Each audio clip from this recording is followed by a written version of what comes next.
Okay, there we go. Okay.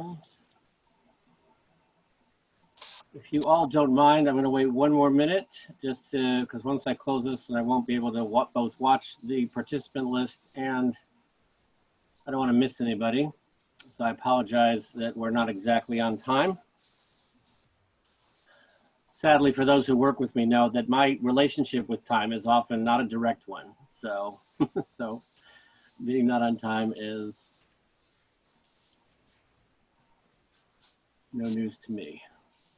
Okay, I think we will lower that. Welcome, everybody.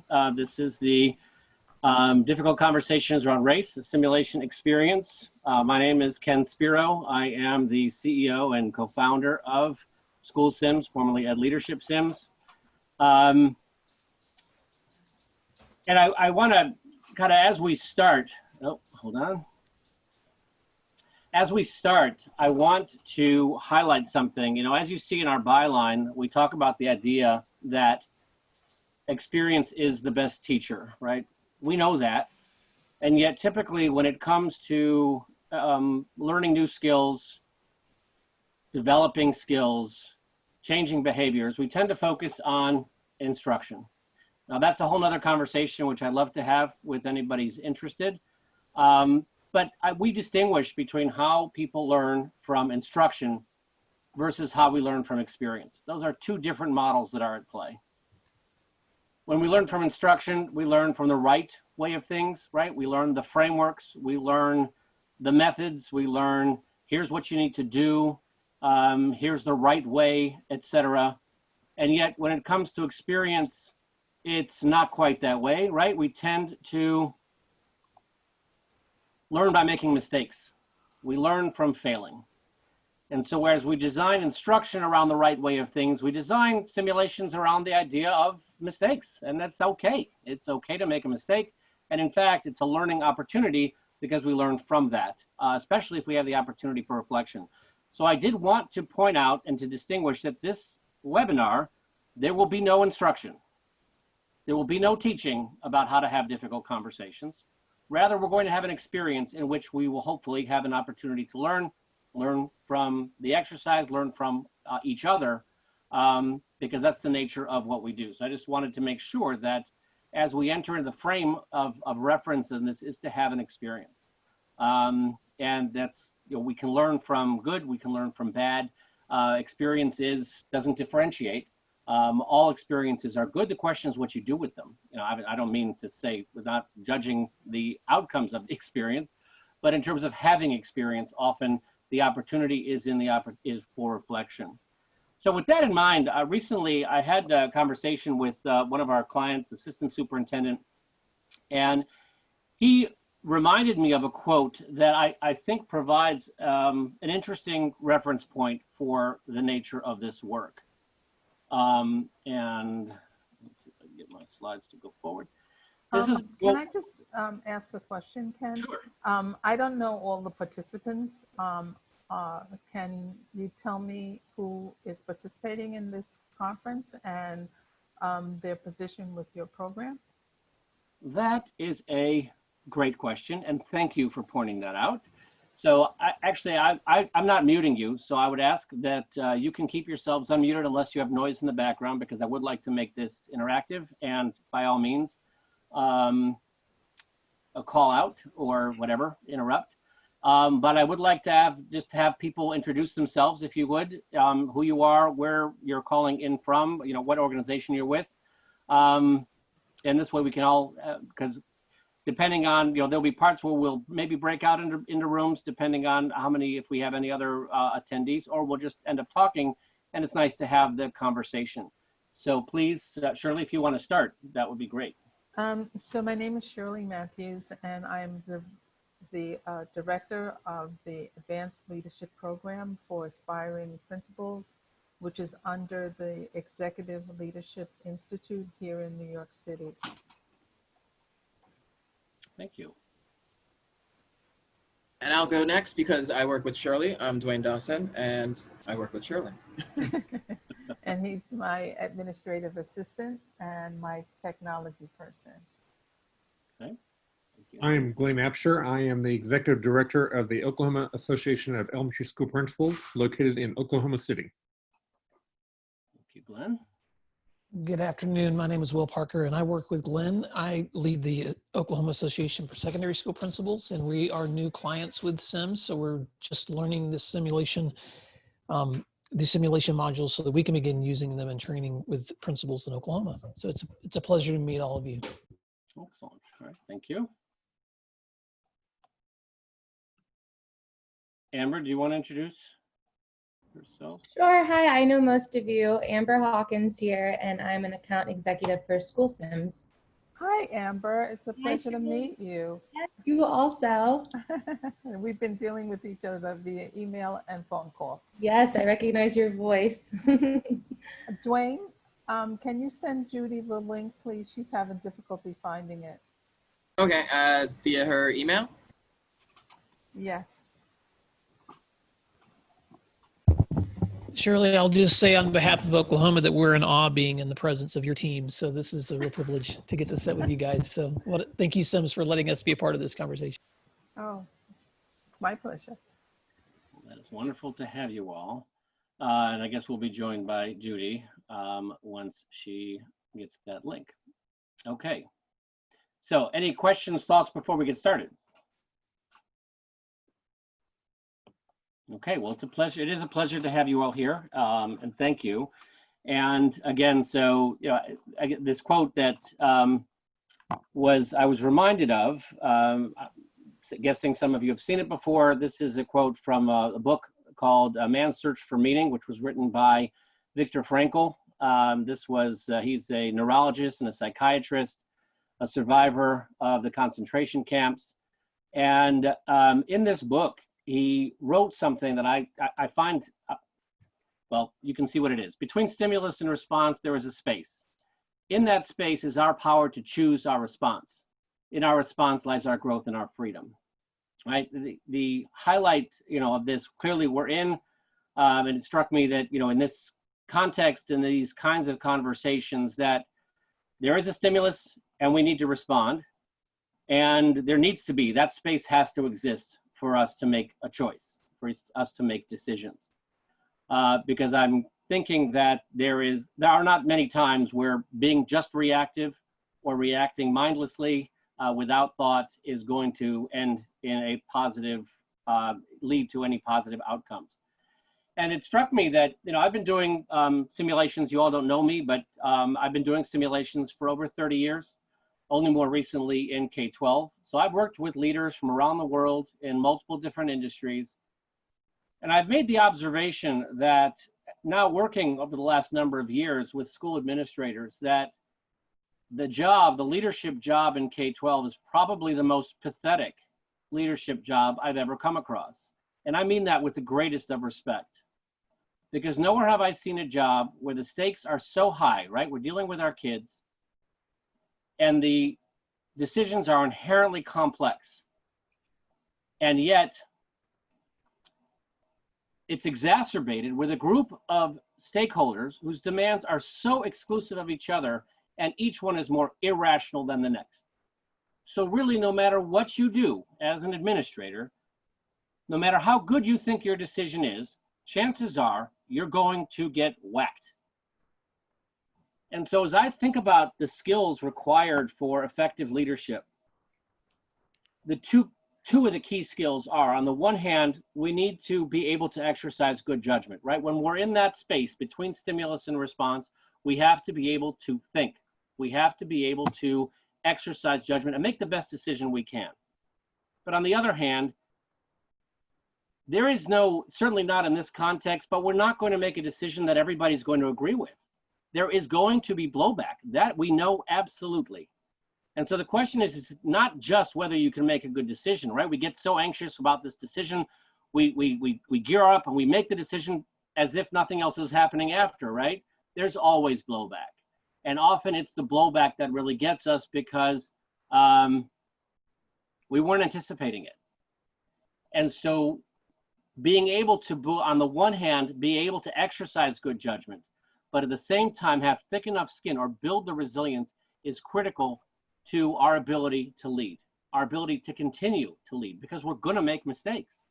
And so the question is how do we continue to roll with it? Because we need to manage in our space, we need to manage with these relationships, with these stakeholders.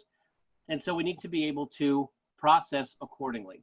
And the thing about judgment and resilience is you really can't teach either of them.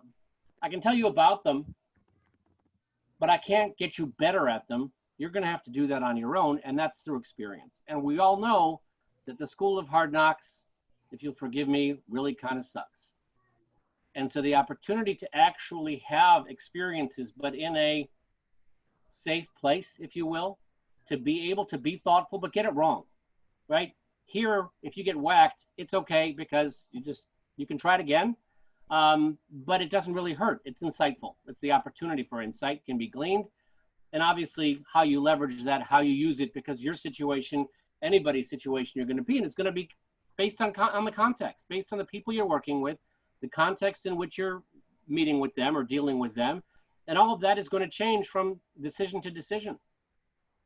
So when we think about this idea of this kind of exercise and using simulation as an approach, this is kind of there is a lot of backing to why simulation is a powerful tool for this, as we know from other high stakes arenas, right? They're used for the military, they're used for flight, for aircraft, for aviation, in healthcare.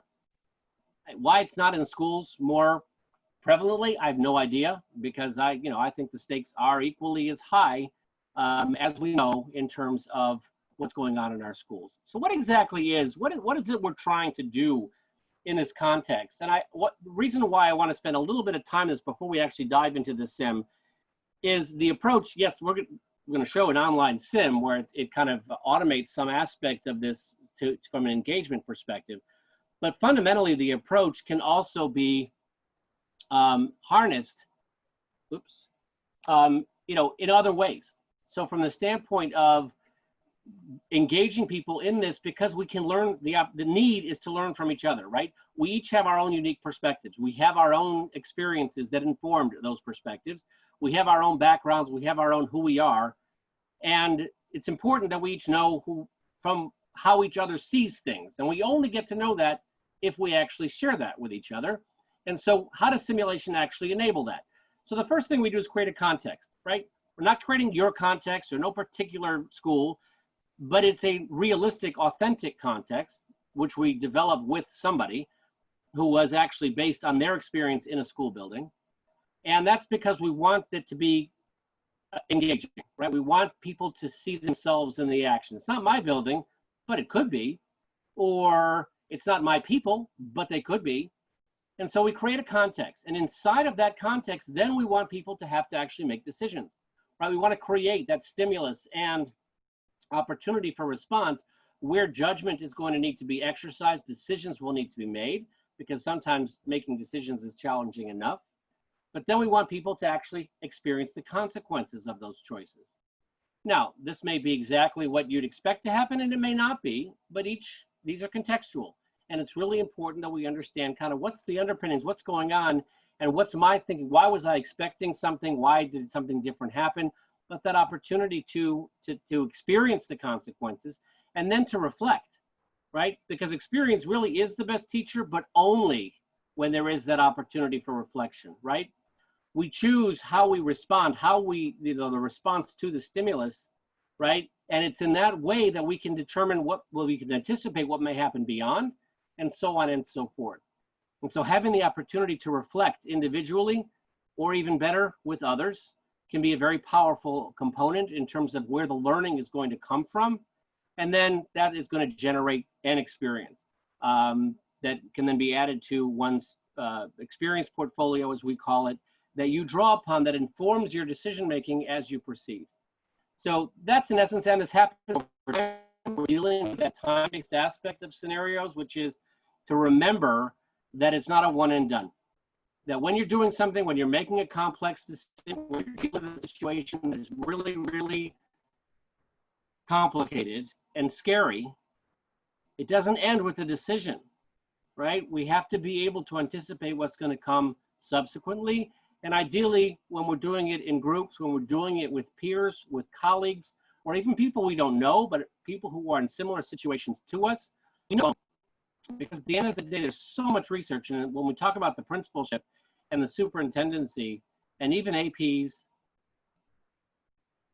the opportunity for isolation is dramatic, it seems to me. You know, the buck stops here, right? We have to make these decisions and we are accountable, but at the same time, we need to find that opportunity to collaborate because these decisions are way too important. The issues are way too complex to have to deal with these alone. And that can really have health concerns, right? The isolation, the loneliness, the stress can actually cause health concerns all on their own, let alone implications beyond that. When we think about how we anticipate, this is the role that simulations play. This is the way we like to allow a participant this opportunity to have experiences in which we can provoke these kinds of opportunities for engagement and for practice in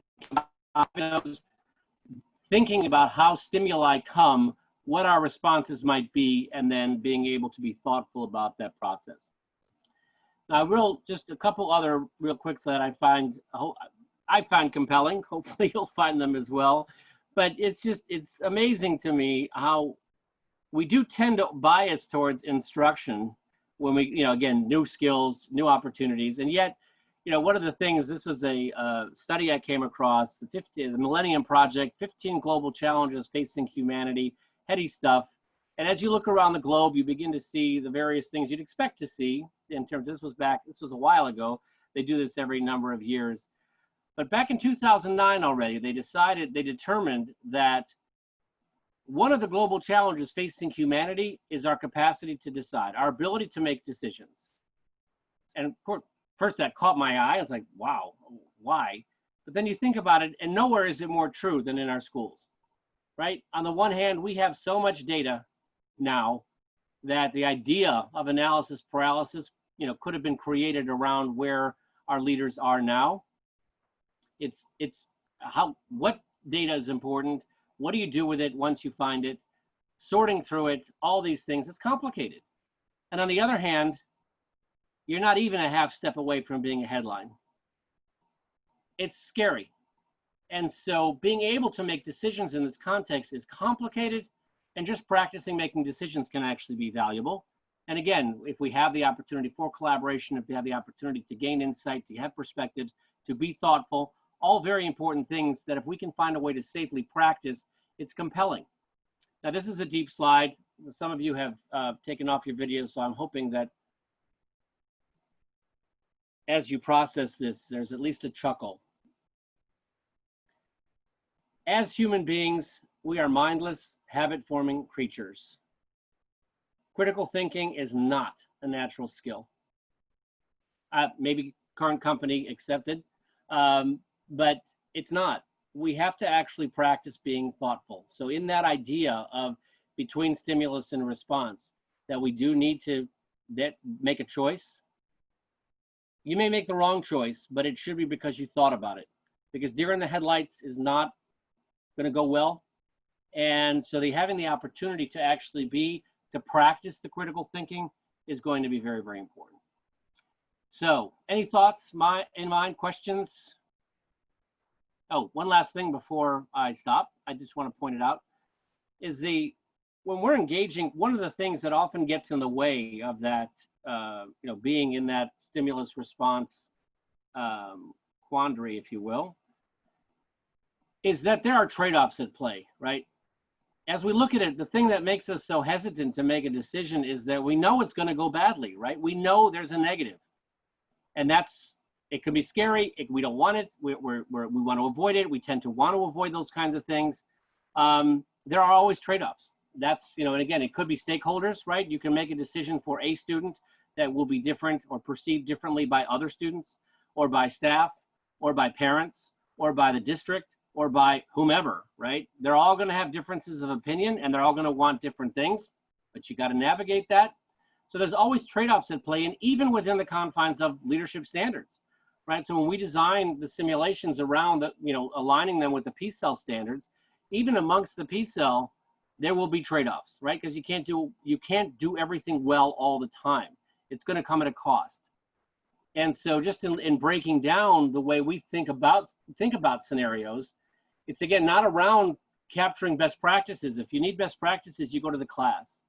If you want an experience which captures some of those, potentially, and you'll see for yourselves what you think. But in terms of being able to capture some of those trade-offs that might be at play, some of the other things that we wrestle with. If it were easy, we wouldn't stress about it. If it were easy, we wouldn't need to be developed. So the opportunity to think about, to reflect on managing those trade-offs, because that's often where the blowback is going to come from, even amongst the standards, let alone getting into stakeholder management issues, the different stakeholders and their expectations, budget issues, time factors, whatever the case may be, stress factors, right? All these things, social emotional issues, these are all at play as well. And so that's what we want to be cognizant of as we explore some of the challenges that these scenarios present. Okay. Any thoughts, questions? Would love any reaction to what it brings to mind.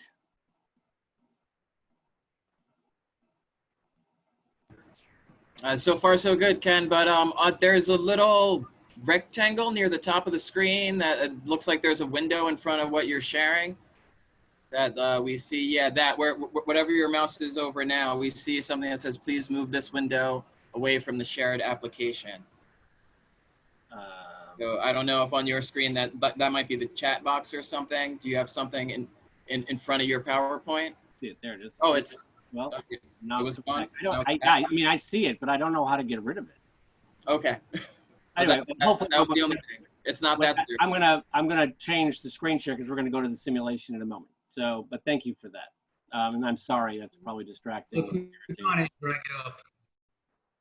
It's like I've got You a should just be stain able to on click I got a stain on my shirt or something, and you can't stop looking at it, right? It's so if we were face to face. I think we've had a couple of participants jump in since introductions if they want to introduce themselves. Yes. So, well, Judy, I see you. So, do you want to introduce yourself? Hi, I work with Shirley and Dwayne in Alpap, and I think I was the one that found you years ago, and I just came up with the opportunity to be able to use it and to meet you guys finally. Nice to see you. And Kimberly? Hello, I'm Kimberly Warfield, assistant professor at Jacksonville State University. I've been in contact with Amber because our department is definitely looking into utilizing some of the simulations. And one of the names, look for me, I think someone, I think Ken, I don't know if you, if Ken is on here. We have an APPLE organization, Alabama Association for Professors of Education Leadership. And so someone came down to present at one of our fall meetings because some of our other colleagues were utilizing these simulations as well. So I'm on today just to obtain a little bit more information and to take back to my department chair, and hopefully if it's in the budget that we can get this extra resource to utilize within our program. That's great. Yeah, that was me. Nice to Okay. see you. Nice to see you again. Okay, so I think that's everybody. Anybody who hasn't introduced themselves yet? Okay. Stop the share. And now that stupid thing is gone. And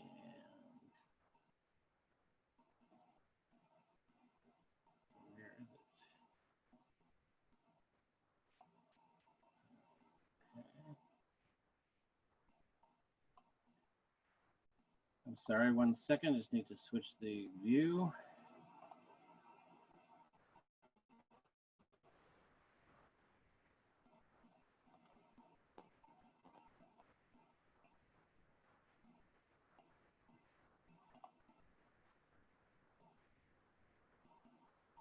Okay, are you all seeing my screen? Okay. Okay, good.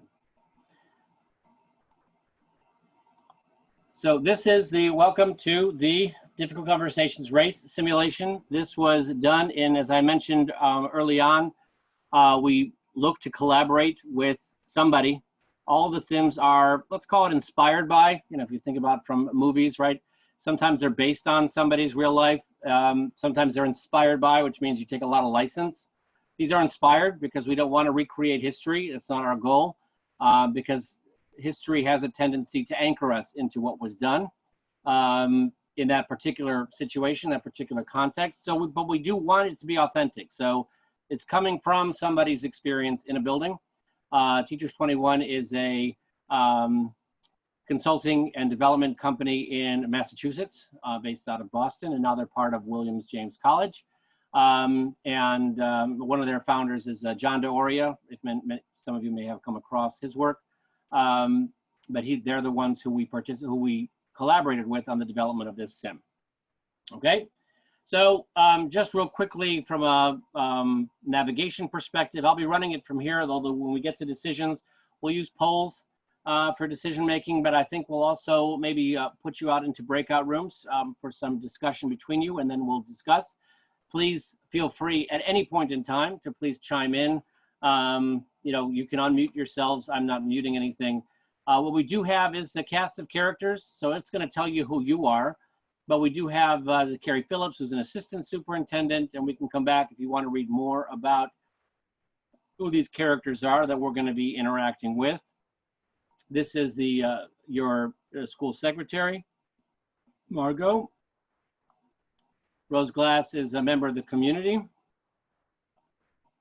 Teresa Wright is one of your teachers, and principal is us. So we're going to see a little bit more about that, and there'll be some other characters that we'll be interacting with and ways that information is going to come at us. So with that, we'll let the sim introduce itself. Oh, so one thing that is important to know about the simulation design is we don't incorporate a back button. And that's because deal with it, right? There's no mulligans here. If you make a mistake, deal with it. If you don't like the decision you made, okay. But then it's important that you deal with that blowback, right? If there was a reason why, maybe you just clicked by mistake, which is okay, but life happens, and deal with it. And it's an opportunity for another experience because it really doesn't have to be about getting it right. Nobody's measuring here. There's not going to be reporting on this. There's not, we want people to feel, sometimes, you know, our natural inclination as humans is to want to do things well, do things right, but we actually can take an opportunity to, it is a choose your own adventure exercise. If you make a bad choice, guess what? Bad things will happen, and deal with it. And it is important that you have those experiences as well. Welcome to the first simulation in the Difficult Conversations in the American Classroom series, created by Teachers 21 and Educational Leadership Simulations. This simulation provides a context for discussing how we address sensitive issues such as race with our students, and how to support these conversations with teaching professionals and district staff. Click the Confirm Next button to the right to continue. In this simulation, you will be considering just how complex the issue of race is in the classroom, community, and broader societal landscape. You will play the role of the principal at Central High School, a suburban, racially, and socioeconomically diverse school community of approximately 1,000 students. Just as in most schools, your teachers have enormous pressure from all sides, but especially between the two occasionally conflicting evaluation, the assessment of teachers by the administration, and student performance, how students are doing on high-stakes testing, as well as classroom grades. Students feel enormous pressure to perform, from teachers, from themselves, and from their parents. As principal, you are focused on improving student performance and were recruited by the superintendent for this purpose. Simultaneously, you are becoming more familiar with the school's culture and community. Looking at some of your stakeholder groups, parents are also concerned with student performance, and district administration is focused on raising test scores. Students have multiple areas of concern and interest that are wide-ranging, from personal accomplishment to societal messages about their role, and how their school reinforces or rejects them. The school's leadership team is made up of the principal, assistant principal, director of guidance, director of student services, deans, housemasters, and the athletic director. On the next screen, we'll begin the simulation. Good luck. Any thoughts, comments? Does this provoke anything thought-wise that, often what we look to see, what we enjoy when it happens, and certainly when teams are engaged in this, so since some of you are, all of you actually are responsible for deploying the Sims, they can be done in large group like this with everybody together. You could be assigning this to smaller groups and having them do it discreetly in each group separately or individually. It's totally up to you in terms of the nature of your programs and your interactions with your students. But the nice thing is when, especially when they're done in either where there's reflection documents or when you're done doing this in the teams, where something about the context may jump out at a participant that will just jar a thought, and depending on how comfortable they feel to speak, so that may start right away. If they're a group with some comfort level together, it may take a little longer. But to use, what we try and do is provoke that kind of thing, right? Somebody may say, "Oh God, that sounds just like our school," and that allows for, again, once that's an invitation to continue a potential dialogue. So by all means, if there's something here, and the beauty of this modality is that it's a positive interaction, whether they agree or whether they disagree. You can say that is absolutely wrong, because then I have license to ask you why. And if you can explain to me what's wrong with this, well, then you've thought about it, and I've achieved my goal of critical thinking. So we can be provocative in this modality, and we can use that to leverage, to get that conversation, to get, to provide an opportunity for both emotional engagement, which is important from the memory perspective and from a thought, and the opportunity to make it real, but also the opportunity to have people react, because what we need is dialogue. What we need to do is be able to converse.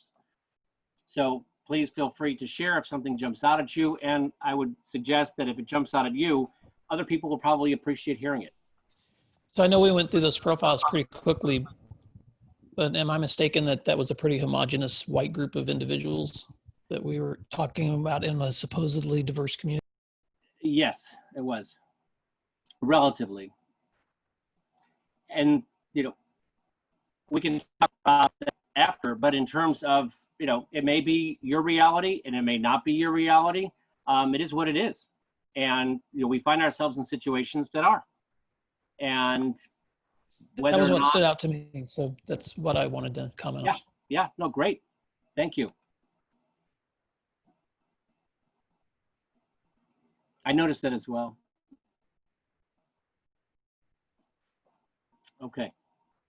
Let's see where this takes us. As you arrive at the school, you can't help but feel that March is coming in like a lion. Your secretary is Margot Prince, who has been in the building for 35 years and knows where all the bodies are buried.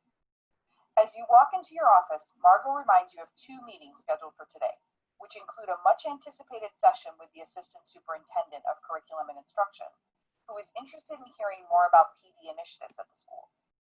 Also, you have a meeting with a student group traveling to Mexico for spring break. You grab some time to attend to email. There are several messages that catch your eye. Email from Jay Marley, District Superintendent. As you've seen, data from the last round of standardized testing is in, and once again, scores are higher. Just wanted to write you a quick note to say congrats and keep up the good work. Great job. Email from Kim Bea. Enough is enough. It seems that all my daughter does this year is take tests. All of these tests are so disruptive.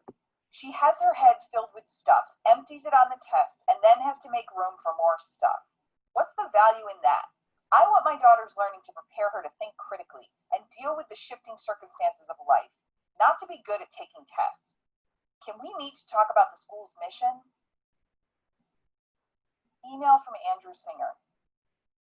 I'm having some trouble preparing students for the next round of testing. They are engaged and enthusiastic about the material we are covering, and we are having some of the best discussions ever. My issue is that the discussions are slowing us down, and I don't know that I'll be able to cover all the material at this rate. Having to curtail most of the class discussion to catch up does not sound like the best plan. At the same time, I'm concerned about the students' test performance and my own evaluation. Can we meet to discuss how to balance these needs? Email from Kyle Joy. My child needs to dramatically improve their test scores for them to even consider going to college. What is being done to ensure that the focus on performance is laser sharp? Can we eliminate the pep rallies, assemblies, and concerts for the rest of the school year? Seeing the emails about test scores has you thinking about the meeting with the assistant superintendent, and you turn your attention to plan for it. As you do, there's a knock at the door. It seems your guard dog, Margot, has stepped away from her desk. You open the door and 3 students are anxiously waiting to speak to you before the school day begins. One of them shows you her phone and a screenshot of a posting on social media. I am so sick of the teachers in my school. Today I asked nicely, and all I wanted to do was have the chance to talk with my friends and teacher about what happened yesterday, and of course she said no. Another unarmed black kid dead. Another white cop getting off without a scratch. These things matter. Instead, we kept talking about the Great Gatsby. What do I care about some rich guy living on Long Island who can't get his long-lost love when people who look like me are being murdered by the very people who should be protecting us? And the cops never seem to get in trouble for it. In this racist place, you can get in trouble for just talking about it. The limited view of the comment thread is both disconcerting and confusing to you, as there are some who wholeheartedly agree while others question what class time should even be used for. 2 examples. Mary writes, I think you're being selfish. I need the class to prepare for AP and am glad the teacher did her job and taught English class. Sarah replied, of course you're thinking about the AP test. This is just one more way for you people to get ahead. You thank the students for bringing this to your attention. You close the door and wonder if this is simply a ranting or a more widespread problem. You've never sensed that racism is a concern within the building. As you contemplate your next steps, you wonder who is teaching Gatsby and whether you can determine what English teacher has this student in class in order to gather more information. You ask Margot to find out who the English teacher is for the student who made the initial post. Margot provides you with the information on the English teacher. With that in hand, which of the following is your best course of action? The blue information icons by each option indicate elaboration is available by hovering the cursor. After making your choice, click the next button to continue. Okay, so we spent a fair amount of time laying the context before getting to the stimulus, if you will. And it's important to just, what we try and do is make sure that that we represent in a context that there are other things going on as the issue presents itself, right? So you have other things on your brain. You're not necessarily fresh. You're not necessarily totally focused on only one thing. And so those are the other elements and insights from some of the other people that you may have as you engage in your day and as you would have had this meeting with these students. So now we're in this position where we need to make a decision about this. We know who the English teacher is. What are we going to do about that? So we're going to have to make a choice. And so I'm going to read off the choices, and I'm going to ask that the first thing we're going to do is, I don't think there's few enough here. I'm going to release a poll, and I'm going to ask that you make a choice, and then we'll talk about it. Okay, so you can just think about them as 1, 2, 3, or 4. It's a generic poll. So as I read through the choices, as you think about them, just note down which one you do, and then I'll launch the poll, and then we can see where we go from there. So choice 1, wait until your meeting with the assistant superintendent and spring break student group have passed before visiting the English teacher. Okay, so wait. While addressing the post may be important, it's not urgent. Fulfill your morning obligations as scheduled.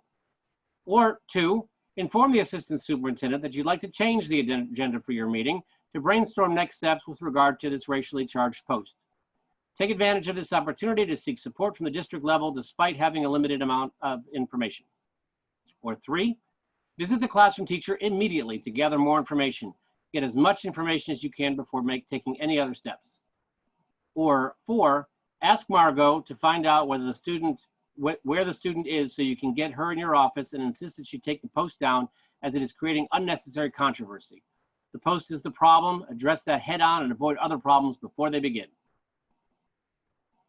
Okay, so as you think about this, remember that each of these has a path. Each of these is a choice that can be made, and there are consequences that play out accordingly. And let's start off with individually, what would you want to do? 1, 2, 3, or 4?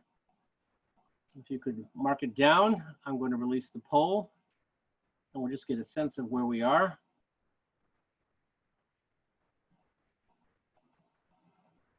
So you'll see there's actually 6 items because, again, it's a generic poll. So you can ignore 5 or 6, or actually, if what you would want to do is not there, choose 5. Where's the poll? I'm launching it. Because it's going to cover the screen. To make sure you're ready to, everybody had a chance to write down what you're going to do. Here it comes. Go ahead.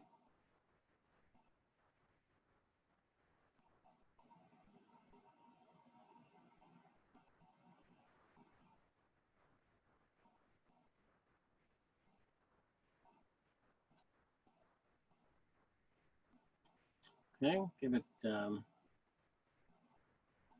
more seconds.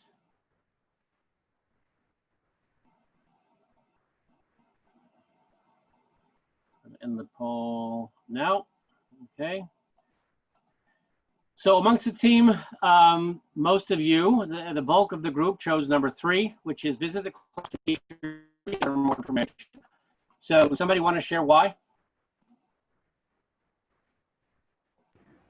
Yeah, I chose 3 because you can't act based off of 3 students and their post. Getting more information seems like the best move. Because maybe, who knows? And the answer is the teacher should. So go get more information. And that just seems like the next natural step of finding out what classroom it would have been in. Why else would you ask the secretary if you didn't plan on talking to the teacher? Okay. I agree with Dwayne. You need more information before you make a decision. You really have to ask more questions. Great, thank you. And I chose 3, although I would have done a mixture of 2 and 3, but 3 would have been first to gather more information, so I could talk to my assistant superintendent and have the information ready, so I could visit with her about. And that's an important distinction. Thank you for that. You may find that you would do more than one of these, and that's okay, because given that in life, few things that we do are instantaneous, right? We do have to choose what are we going to do first. And so the idea of, yes, I would like to do, but again, we'd like people to talk about that, because there is somebody who felt, there's somebody who chose 1 or 2 want to share what they were thinking? I chose 1 because I thought that if the meeting was today with the superintendent and you didn't want to postpone it and you wanted to have a clear head, and then as soon as that meeting is over, go concentrate on this issue. If you postpone the superintendent's meeting, it's kind of well, what's going on? And you don't always want to involve the superintendent right away until you know what's going on. So I thought you would, have your meeting and then, go full head on, give your attention to that important matter. Good. Anybody else? So one of the things that you find and why we offer that, that number 5 if you choose, because, when we make the choices, again, since we're not focused on quote unquote best practices, since many of these issues are contextual anyway, you may have to really think your way through things, but there may be an obvious choice, but we won't include it. Why not? Well, because it's obvious. And what we're really shooting for here is critical thinking. And we'd like to hear that people know that it's obvious, but we may not give it because you got to be prepared for when you can't do your first choice, right? That's life. You can't always do what you want to do because of constraints in the circumstance. You have to be prepared to go with an option B or a C or whatever the case may be. And so part of that thinking, as part of how we think about how we're going to respond to a stimulus, then it's important that we are reflecting in that way, because these are the different things that we can. And if we see some of the nuance, if we see some of the complexity, if we can anticipate maybe, then again, it's not going to stop the consequences from happening, but maybe we'll be a little bit better prepared for when they come, because again, it's going to resurface and we have to deal with it on an ongoing basis. I chose 3, but I did so with a lot of other conditions in my brain. Like, okay, please share. Well, yeah, the thought went through my head of like, so I'm going to try to go see this teacher, but that's assuming I'm on a campus where I can walk to that teacher's classroom in a speedy enough time to get back for the other meeting that I have, or it's an assumption that that teacher is not already on a planning period or left to go to a different campus, or it's with the assumption that I can have someone else maybe step into the meeting that I'm supposed to be leading next if this one runs over. And so there's a lot of those other conditions that work into those quick decisions you have to make that may or may not make that plausible. So I chose that as the best option. But as you just said, there's so many other possibilities. That's great. And thank you. And the idea that those assumptions you made are a function of your experience, right? In the buildings that you interact with, and somebody else, or certainly now, right? If we're doing this now, we're not in the building, right? We're remote. And so we may be thinking about what would the implications of this be if we were in fact in COVID and our buildings closed, but we're still doing remote learning, and whatever the case may be. It doesn't mean the experience isn't worthwhile. It just means that we have to allow for that kind of discussion to reflect on how we would react to those stimuli at that time, with the thinking that may go in place and being able to talk about that. The thing about simulation is it is about having an experience, not the experience of the sim per se. The beauty of the modality, and as you're running these, since most of you are in that mode, is if a conversation is provoked that kind of goes away from the sim, but is reflective of the context that you've established for that session, that's great. Right? If this is the vehicle by which participants get talking and engage in meaningful, important issues relating to their particular whatever, the sim doesn't need to be completed, right? Because it's not about the sim, it's about the experience that you're having with it. And so it's just something to keep in mind. Typically it's not part of the instruction or the facilitation, but just something to keep in mind as you think about how you might deploy the sims, is that it's a wonderful thing to happen if the discussion gets really, really robust, and surely don't want to cut it back. So, okay. So with that, unless anybody has changed their mind and wants to change their discussion, their decision, I will stop share and we'll choose 3. You decide to address this with the teacher immediately. On your way to see her, you receive a text message from the assistant superintendent who says she has seen the social media post and comment thread. She would like to meet with you before any action is taken. You return to your office to find the assistant superintendent waiting for you. The assistant superintendent begins by inquiring whether you have obtained more information from the teacher yet. You say no, but that you plan to. Perhaps it's best to come up with an action plan first. Given her district-wide responsibilities for supervision, evaluation, and professional development, you inquire if this is an isolated incident or part of a broader pattern. One of the things that we have found is, when this becomes a personality issue, right? If you're in a context where your assistant soup is of the personality that says, don't talk to me until you have information, or is of another type, which is talk to me right away, that's going to drive how we make decisions, right?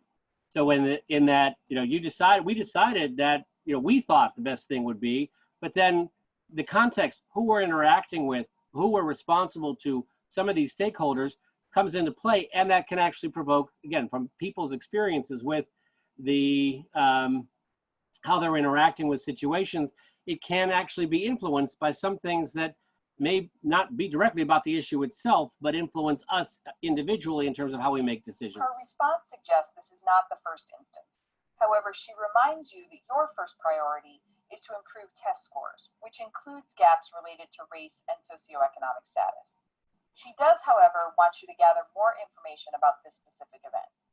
In addition to talking with the teacher, you both agree that talking to the leadership team is an important step, as well as getting input and information in order to figure out whether this issue needs to be addressed beyond the individual incident. After the conversation, you thank the assistant superintendent for her input and reconsider your path forward. After the assistant superintendent leaves, you're sitting in your office contemplating next steps. You notice your phone message light flashing and listen to your voicemail. Louise Payne has gotten wind of the social media post and would like you to confirm that your school is a hotbed of racial tension, and this is a part of a long-standing list of grievances that students have had as they have systemically been marginalized. Whether or not to respond to him as you consider your path forward. How will you proceed? So here we get to another choice.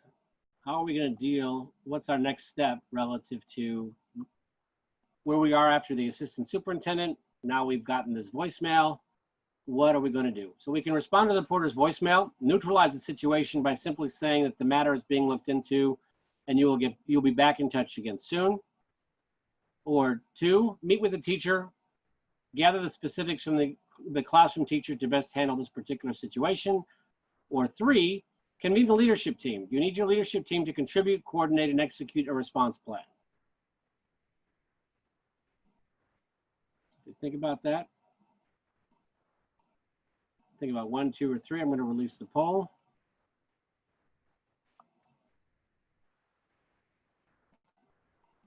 Here we go. 1, 2, or 3.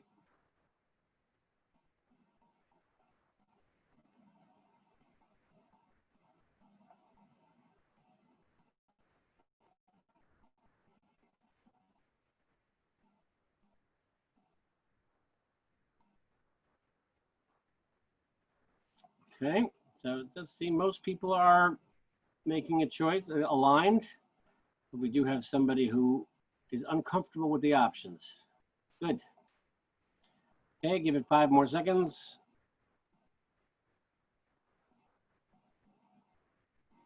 Okay. So as you can see, a number of you chose to meet with the choice that we made. That's what the path that we had elected. It's interesting always to see, you know, consistency. If you actually are observing, if you're facilitating in a group. What was the thinking in number 1?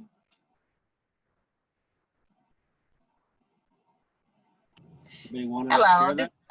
Okay, this is Kim. I was quite hesitant. I selected number 1, but with major hesitation.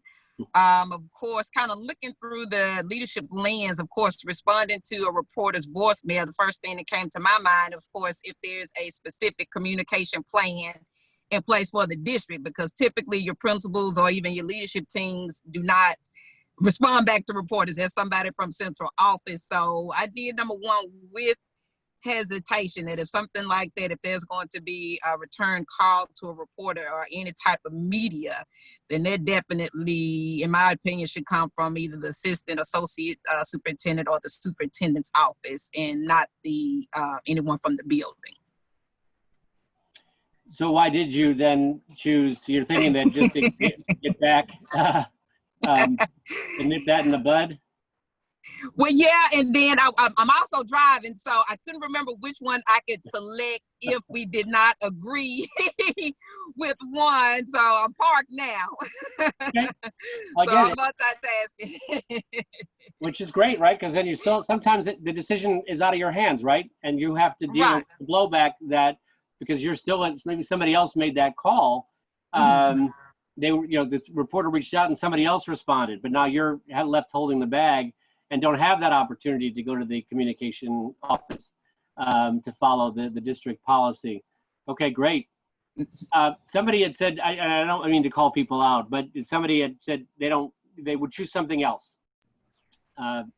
You want to share? Yeah, that was me, and I'm actually in line with what Kimberly said, because our protocol is never to respond to reporters, to immediately call our press office. So that wasn't a choice. So that's why I put other, because we don't usually speak to reporters. And the minute you think something's going to hit the newspaper, you report it to the, the Board of Ed press office. But what about then meeting with the teacher or convening the leadership team? Did you think one of those would be a next step that you'd want to do? So leaving the reporter out. Yeah, well, yeah, first, because it said, how will you proceed? Like, as soon as I heard that voicemail, I would have called the press office.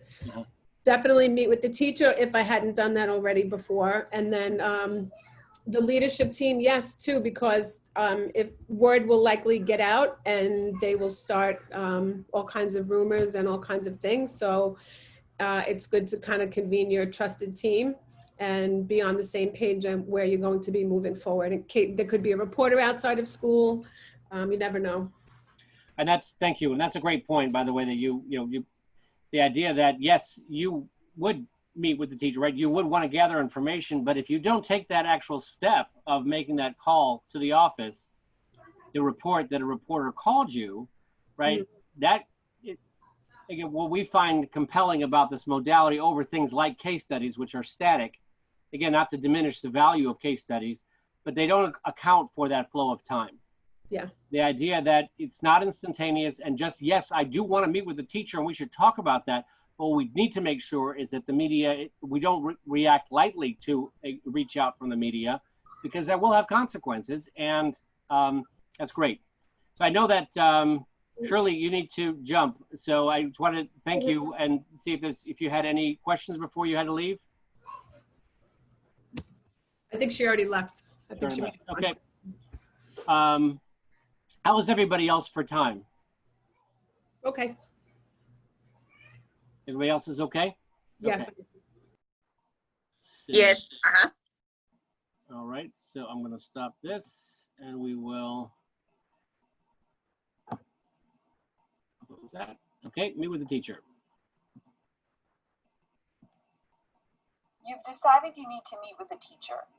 How will you proceed? Okay, so we've decided to meet with the teacher, but now what are we going to do? So we can email the teacher and ask her to come to your office as soon as her next class ends. Or 2, go into the teacher's class and ask her to come out into the hallway. Or 3, send Margot to get the teacher now. Or email the teacher and ask her to stop by your office at her convenience. Okay, so think about that. 1, 2, 3, or 4.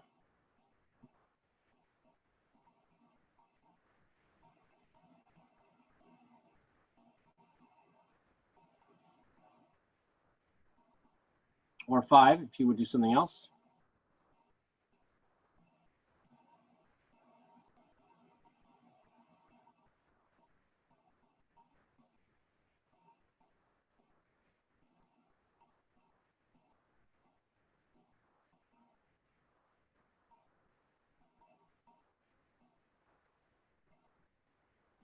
Okay, give it 2 more seconds. I didn't mean to launch that so quickly, but I didn't give you warning. So if you needed to see the choices again. Okay. So this is close. The person, does that person who said 5 want to share what they were thinking in terms of something else? Yeah, so the only reason I chose 5 instead of 2, I would want to do something with the urgency of choice 2, but not exactly like that.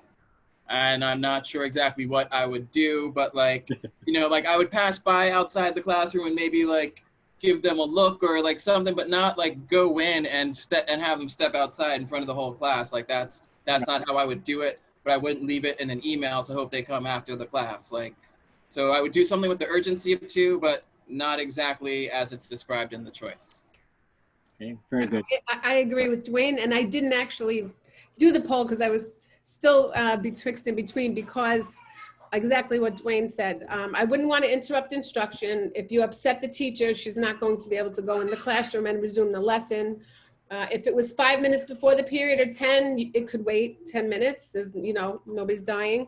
So it would depend on what time it was in the period. I could send another teacher to relieve her. And then if I thought it was that urgent and it couldn't wait to the end of the period, send somebody there to relieve her and then call her in the office. Great, thank you. And I guess yeah, I'm curious for the when we're going back to the discussion about, you know, the context in which whether we would meet with the teacher is partly dependent on whether we could find the teacher, whether we can get to the classroom. What would be the implications of that in terms of what steps you would take at this point?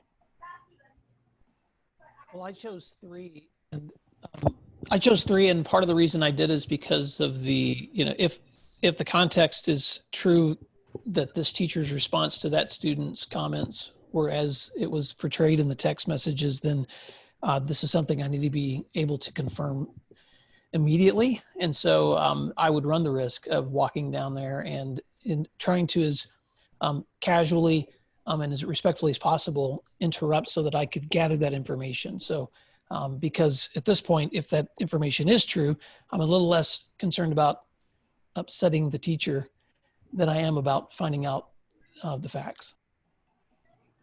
Great. So one of the things that, you know, in using the poll, this is one of the things that, and you can do this in a so sidebar on facilitation. The reason why you don't have to do it this way, obviously. This is one way of doing it. And the reason for that is to get people to commit, right? Because that decision-making thing, you can be in a situation you're not certain about, you know, the context, something makes you uncomfortable and we tend to not want to act, but that's really not an option.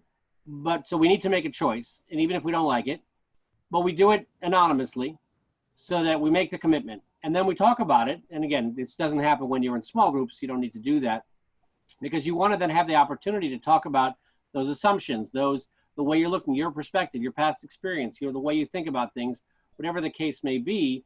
And then they can choose to change their choice, right? So we could relaunch the poll and see if it changed based on the discussion. And honestly, again, calling people out when you're doing it in this small of a group, you know, again, depending on the topic, depending on the comfort level of the group with the issues or with each other, right? That may not be as easy to do. But again, as you're flexing around to provoke this kind of the thinking as well as the opportunity for discourse, these are some of the various tools that you can utilize to provoke that kind of interaction, both with the exercise itself, but more importantly, with their colleagues or with the facilitator, right? If this could be a one-to-one coaching thing that you'd be using with an executive or with an administrator, and this could be an opportunity for them to think through out loud with a mentor or with a coach, how they might attend to these things in their respective buildings, et cetera, and an opportunity to flesh out a little bit, you know, go beyond their experience to think about things from some other perspective. Again, different ways that you can utilize the modality. So if I can just add a little humor to this conversation, please. One option that wasn't mentioned, and you can tell I'm a former principal, is it would have been nice to just pretended to have ignored the assistant soup's text before, so that you could have gotten the information you needed, and then come back to the office. Absolutely, that's great, and you know, the beauty of this, you know, and often we do try and inject humor, right? That's an important part of the engagement. We don't want to be inappropriate, but finding opportunities where situationally humorous, right? So we're not poking fun in the context, but one can find in the situation ironies and things along those lines is great. So thank you for that. So which one did we say? You go to the teacher's class and ask her to step out in the hallway. Was that the one that we had? It was 2. Yeah. Okay. The teacher is quite flustered and clearly nervous. Apparently, she has not taken well to being summoned from her classroom, and neither have her students. In the space below, write how you would structure the conversation with the teacher. How would you begin? What would you say? What tone would you take? Note your rationale. Any thoughts? So just, again, from a sidebar perspective, if you're doing this with students, this is where they'd be prompted to think qualitatively, free form, and they would type in their responses. And it's really an opportunity for them to capture, we don't necessarily want to, at this stage, we may have some decisions that come later on, but we want to know how you're thinking. And it's an opportunity to capture that. And what we find in many instances is that students get quite engaged in the exercise. You see, actually, they take it very seriously. It gets captured and placed in the feedback at the end, and can actually be submitted. So if you're doing this as an asynchronous exercise, this is an opportunity to, get a sense of the critical thinking that is at play, but certainly to provoke that open-ended conversation. It doesn't get, it's not reacted to. There's no reading of the text by the sim, but it is an opportunity to reflect on how you think about these things and how you'd have this conversation, taking into account, some aspects of the teacher, the situation, where you are, etc. So any thoughts about this before? Well, I thought I may put you into breakouts to actually come up with answers, but in the interest of time, just see if there's anybody wants to share in terms of how they're thinking, in terms of how you would respond.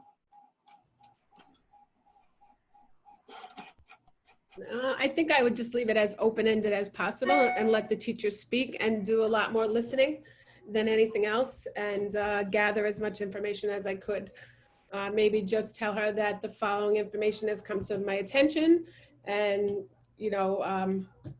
it's something that we have to address immediately because it has gone to the media, and ask her. Okay. Would you? Go ahead. I was going to say, I have been a principal for 13 years, just left the principalship in December to take this role. And so it's very common in the buildings in where I was a principal where the teachers and kids saw me often. So for me to come by and talk to a teacher just to walk through was not something uncommon for my students to see. So that's number one. Number two, I think I need to rush down there, because I may not know that schedule off the top of my head. I don't know if class, if she's on plan at that moment, or, depending on how big that school is. So I may just run down there and say, hey, something just came to my attention. I just need to get some more information from you. So, what is your next break? When's your next plan time? Or maybe we can talk real quick classes, without trying to create a disruption of the learning process. So can I just add, I'm sorry, one of my family members decided to print something right now, so I have the printer going off in my ear. The wonders of working from the office. Were you saying that you would call her out just to say, I need to talk to you, or you would, have had more knowledge about what was going on? Yeah, I would just go down there and see when would be a good time to visit with her, because I may not know her schedule off the top of my head without looking it up. And so I may just run down there and just say, hey, this just came to my attention. Do you have a few minutes maybe at the end of this class or in between classes, or when is your next plan period? And, right. Hopefully it'll be quickly so I can gather more information. Right. Okay. Anybody else? Dwayne, I really appreciated your thoughts in the chat. Do you want to just say that out loud? Yeah, I said the first thing I would do, I would remind her that she's not in trouble, and I know that she taught the test, which is, what's being pushed. And so, to calm her down a little bit, because the thing said she was nervous. Then after that, I would focus on getting more information on what the students said and the teacher's impression on how the students are feeling. That is great. Thank you. And one of the things that's, again, this calls out, and you have all been mentioning, is, as principal in this context where we are a principal, right? This is taking place in a context, in the climate that we have either, right? It said it was in March. That's not a beginning of the year thing. There is, hopefully, you've had some hand in affecting the climate in the building, and you have some relationships, some expectations, some, whatever the case may be, with teachers, with, as was mentioned. And so, that there would be but again, it is important. On the one hand, we do have to, have the opportunity for choices, but it does point to the importance of doing what we can to affect the climate, because much of what we'll be able to do or not be able to do will be affected by those relationships and expectations that we may have established or not established, right, depending on where we are. But it allows for the inclusion of other things that are important in the process to make the decision-making process, whatever, more effective. So great thoughts. Hey, Ken, can I add one more thing? Please. Okay, and I don't know if it's just kind of my thought process, and I definitely agree with the other participants, what they added on to this piece as well.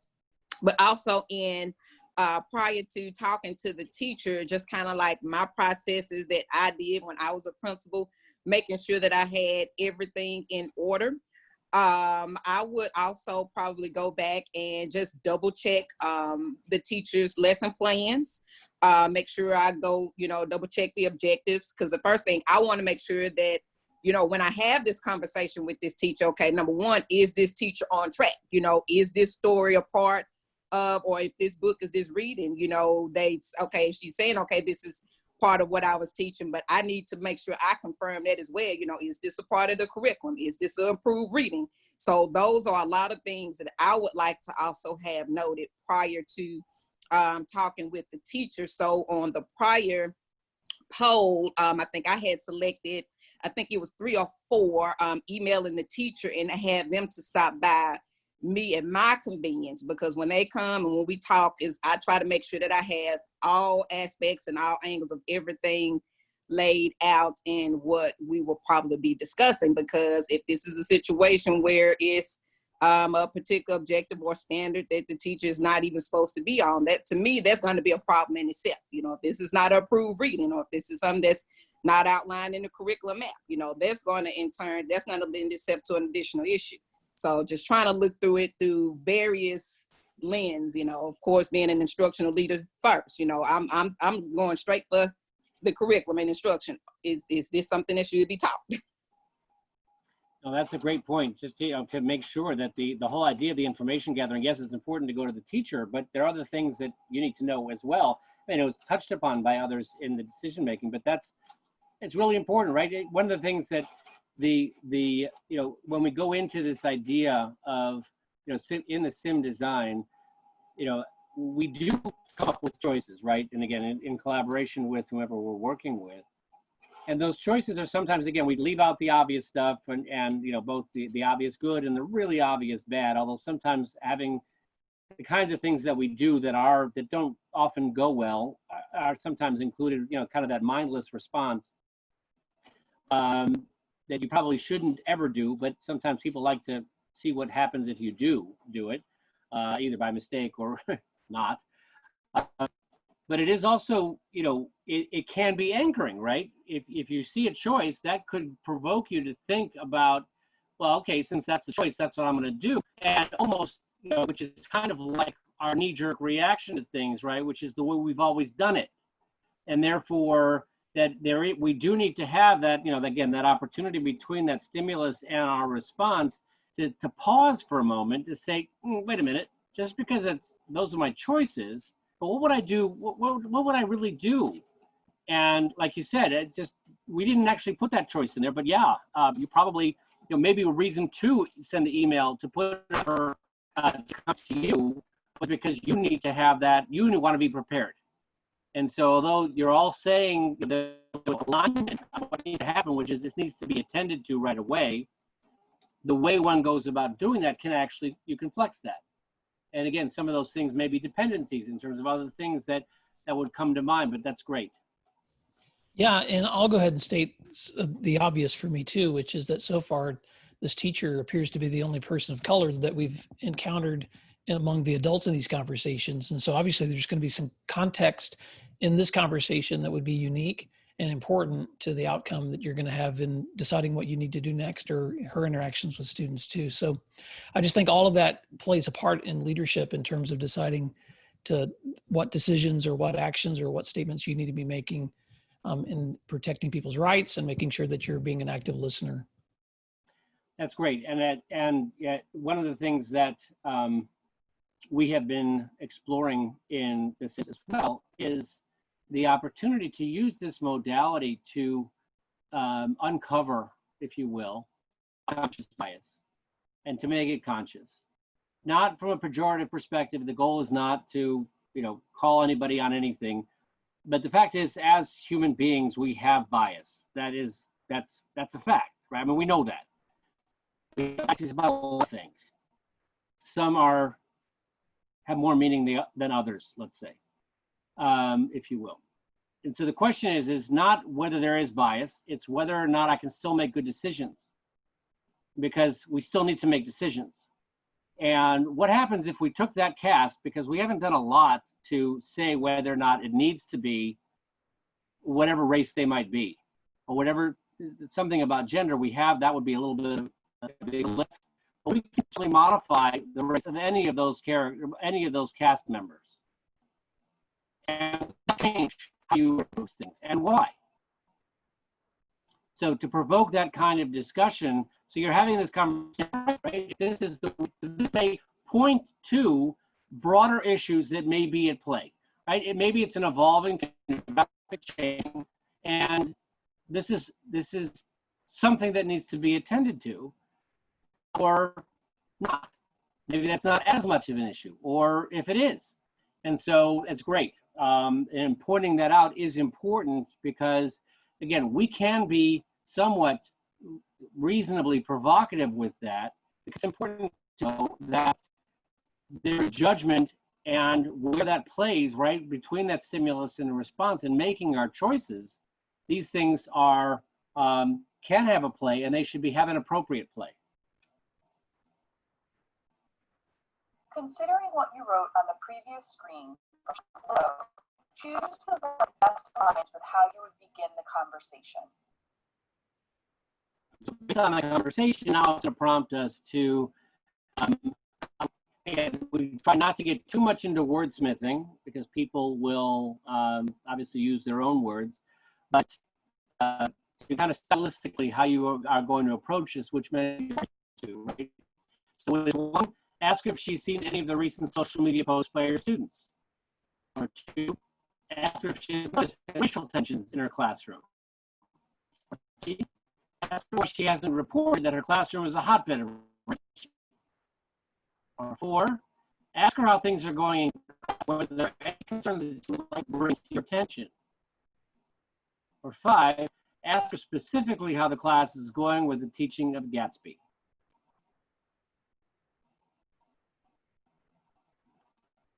What you think about that? 1, 2, 3, 4, or 5, or 6. You could do something differently.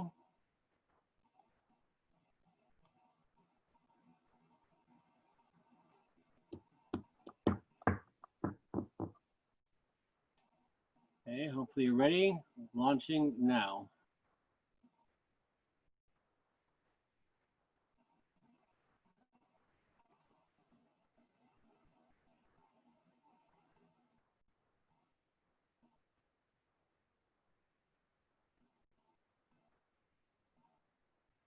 Okay, a few more seconds.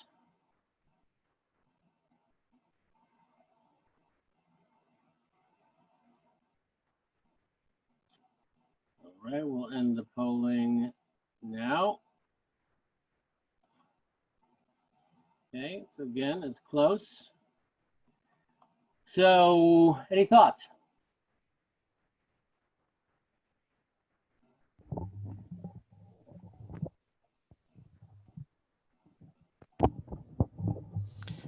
I marked 6 because I would have probably just told her what I've heard, the concern that has been brought to the office, and just ask her, can she give me some context? And that wasn't one of the options. Mm-hmm. Okay, thank you. Good. Others?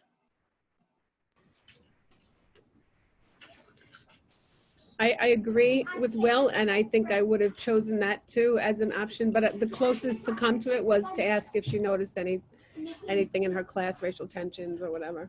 I don't know. Not exactly the way I would word it, but. Does it matter that it's in the hallway?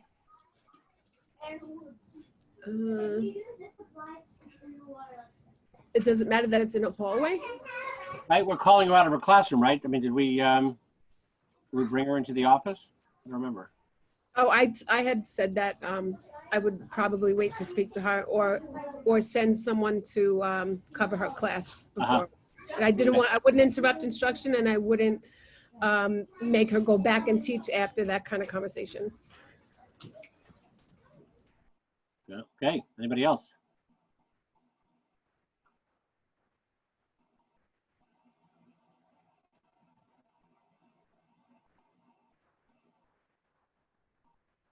Okay, well, again, and you can decide, depending, again, if you're doing this with the group or allow, groups can decide for themselves how they want to make decisions.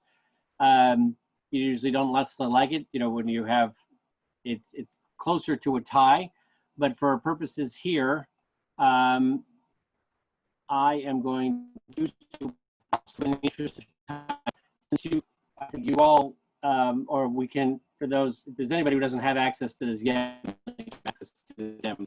but I'm going to jump through at this point to get to the end, because I want you to see the feedback, and then I want to allow for some discussion. So there is some more open-ended, you're dealing with the teacher. Email from Dr. Nathan Turner. I'll let you hear from this concerned I parent. recently learned that a high school English teacher shut down an important conversation about race and current events.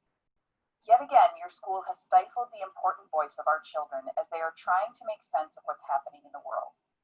As a parent in this district for 15 years, I have repeatedly seen this whitewashing of serious societal concerns.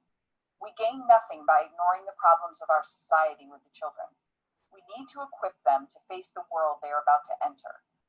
In fact, I am seeing this problem district-wide. My son, who is in 5th grade in Mr. Blank's class, is studying slavery this year and is being taught little more than it is a ride on the Underground Railroad. I think it is important that we address this matter. Please call me as soon as possible at 555-6473. So this Email from Rose Glass. continues to Considering evolve, your conversation with the teacher and the content based on your conversation with the assistant. and then how are we going to, how are we going to get people input. together, how we prioritize in terms of our actions, and Now, of the options you selected as priority, you've selected your. Of the remaining items you chose as priorities. again, I apologize Again, for in this clicking Facebook, through this, You and your leadership. but what You feel that you've not only got a clear set of. In this simulation. okay. So you see that there is more to it, and there's a few more decisions that are made in terms of how to navigate this evolving issue as it plays out. But just to get some feedback, the way we talked about the idea that as we have the opportunity to make choices, we have the opportunity to experience consequences, but we do need that opportunity for reflection. The reflection is understand, get more insight into some of the trade-offs that might have been at play, right? Because again, if it were easy, we wouldn't need to call these things out. So what are those trade-offs? Every decision, every choice has underlying it, there are some variables that are at play, those trade-offs, and they increment or decrement against these variables. And we provide you feedback not to say you did well or didn't do well, but the decisions affected these variables in this way. So you can see that from a stakeholder participation perspective, you get feedback from community support and faculty staff morale perspective. From a communication perspective, teacher training, difficult conversations, and community building. And then we get into narrative feedback on every decision that was made. And this is an opportunity for teams to, again, to get either reflect individually if they're playing on their own, as small teams if they're playing in small groups before coming back to the plenary to talk with a large group. Or again, this can be shared with groups as they proceed. But the opportunity to remind you what the decision, we hold back, we have a kind of a delayed feedback model because we want you to live the life, so to speak. Sometimes consequences are not immediate, and so we don't want to tell you good decision, bad decision, or whatever it is, good choice, towards less good choice, because then it takes the sting out or the benefits that can be realized over time. So this is an opportunity to, again, then reflect on what were we thinking back then? So what was the choice? The learning objectives in that scene. So what kind of was the underlying messaging that was that went into the writing? Remind you of your choice, the other choices, and then the specific feedback on the choice that we made, right? So this one had we ended up choosing to visit the classroom teacher immediately to gather more information. And this one had a -5 points. Would have, if had we met with her on teacher morale. There may be some other reasons why it was good, but we obviously stressed her out. So it's important to bear these things in mind. It's not grading the choice, but it's giving you insights into the trade-offs. And then you have this for each of the choices as you would play through. So with that, that's pretty much the session. We're almost at the end of our time, but I didn't other questions, thoughts, comments. I had kind of one technical question. Is there sort of a back view for those that are doing deployment to kind of see the tree without having to run through the simulation? You mean from make all the choices? You mean from a preparation perspective?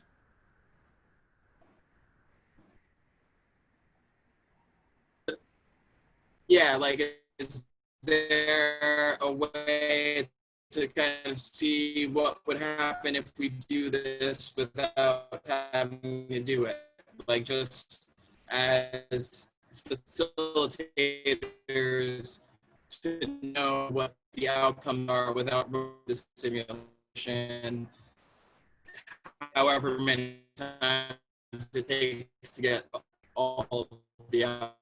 I'm not sure if the audio is on my end or if because that's breaking up some, so it was hard to hear it all. But I can't. We don't have a document that has all of the paths laid out, because obviously there's a whole lot of different paths that one can take based on where and how you get to a particular choice. And it is often worthwhile to play the sim a few times.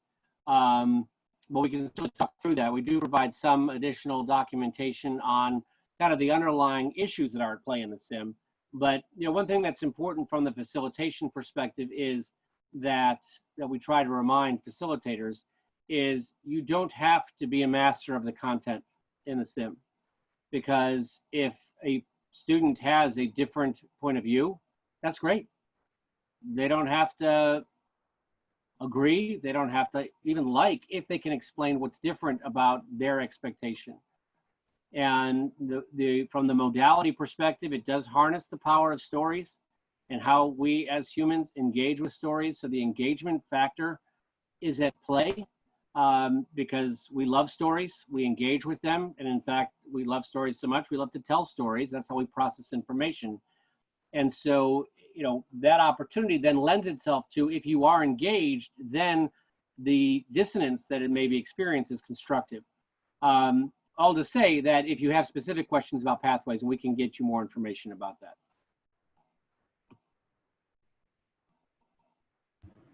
Thank you. Was that helpful? Okay. Anybody else?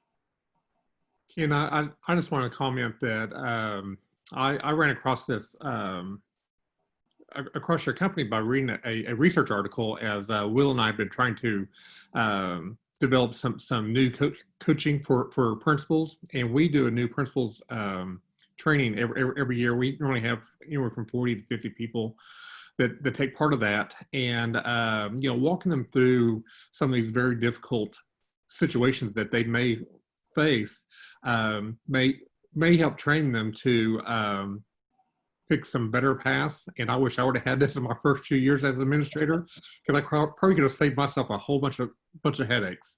And anyway, I think I speak for Will and I both, is that we're excited to introduce this to our members, and we just think that there's going to be a powerful tool in training. That's great, thank you. And whatever we can do to support that, it's and so we are working on new ones, right? So we're in the process of leading in a pandemic. We've just putting the bow on short of media, so they won't be quite ready for release yet because we're limited in terms of our ability to shoot the video. But doing counseling in a pandemic, we're working on a sim on segregation, looking at developing some new ones around race and equity. So, and some additional ones, we have titles that are coming on climate. So these are being added, and we're always looking for new opportunities. So there's no shortage of stories out there. There's no shortage of needed experience. And so, you know, and again, the thinking is what's important, right? So even articulating what goes into what can become a sim can be valuable, even if it's not a product. So any conversations you want to have about that or thinking something through, would love to engage from that perspective. So I'm sure you've been able to tell I'm a carpenter with a hammer in my hand and everything looks like a simulation. So, you know, just getting started on what would you do? What would a simulation look like about this? Love to talk about that. So thank you for the feedback.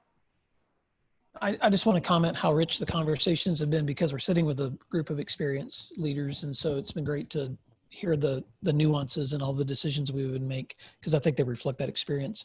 But I also like it in the training, how much you pack in additional nuances like interruptions of emails, context, the pressure that they're getting to be a test-driven district, but the underlying cultural problem that they're having in the school with not addressing relationships with students as the first priority.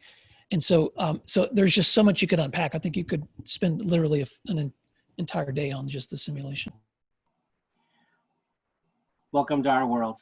It is such a powerful modality, and you actually don't actually have to do that much because of what it enables. And you're absolutely right, and that's great. And again, any way we can support that, that's, you know, it's wonderful. We love when we find, you know, when people get it, right? And you see what you can do with it.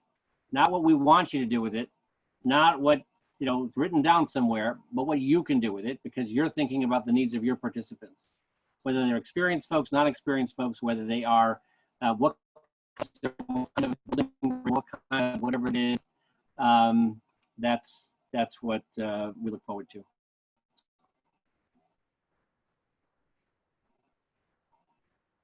Okay, so we're over time. I apologize for that. But please feel free to reach out if you have any questions, want to know more, want to see more. Happy to share.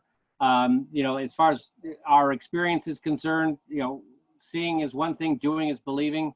So do the Sims, because just it's always good to play them before you use them. As many as, you know, you have access to all of them, or if you need access to them, we can certainly talk about that. But yeah, with that, I thank you for your attention. I wish you all the best, especially in these times. Be healthy, be safe, and right, we'll focus on our kids, right? That's the Thank you. It was nice to meet everybody virtually. Yes, thank you so much. Really awesome. Gives a lot of food for thought, discussion, growth, decision-making, lots of things. Thank you. Thank you. Thank you, Ken. And Brian and Amber, we'll be talking soon, I'm sure. All right, sounds good, everybody. Thank you. Thank you all. I do have one quick question, Ken. As far as the simulation, are they made to be standalone through the website, or could they? We use the Canvas LMS. Is there like an integration with Canvas, like if we decided to purchase the resource, or would it be something they would have to navigate totally outside through the website, the company website? Well, they would, what you could do is put the link into Canvas, and then it would take them to the sim. But you can, the link will work just fine inside of Canvas. But it'll take them out to our website, because it's not on the same, it's not on a wherever Canvas, wherever your content is hosted, the sims are hosted where they're hosted, but you can put a link to a specific sim or share that with participants and then embed them accordingly. Okay. All right. And then you'd be able to align the sims with particular courses, with particular, you know, again, so that all becomes part of how you want to deploy them. Right. And you can just, you'll be discussing that with Amber, or having to talk with you about it further, but we could help with how you think that through. Okay. Sounds good. Okay. Well, Amber has been so helpful. Thank you, Amber, for just sending an email. She and I have been talking. We're actually in the transition between department heads,